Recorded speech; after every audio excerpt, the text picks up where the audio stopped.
On a remote, wind-swept island perched atop a towering cliff stood an old, weathered lighthouse. For years, it had faithfully guided ships away from the dangerous rocks that lurked beneath the churning sea. But the lighthouse was lonely.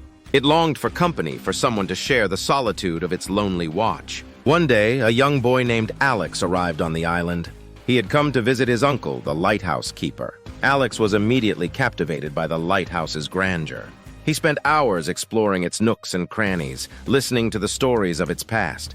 The lighthouse, too, was taken with Alex. It had never known such companionship. Alex was always eager to learn about its history and its role in protecting the seafarers.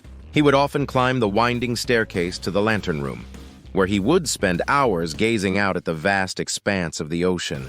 As the days turned into weeks, Alex and the lighthouse became inseparable friends. They would talk for hours, sharing stories and dreams. Alex would tell the lighthouse about his life on the mainland, while the lighthouse would regale him with tales of the ships it had seen. One stormy night, a ship was caught in a fierce gale. It was tossed about like a toy in the tumultuous sea. The ship's captain, struggling to control his vessel, desperately sought the guiding light of the lighthouse. But the storm was fierce and the fog was thick.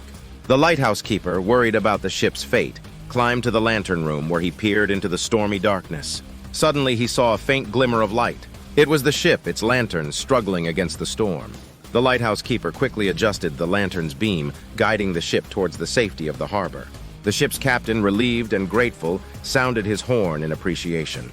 The lighthouse, hearing the ship's gratitude, felt a surge of pride. It had fulfilled its duty, saving the ship from the clutches of the storm. From that day on, the lighthouse was no longer lonely. It had found a friend in Alex, and together they continued to watch over the sea, guiding ships to safety.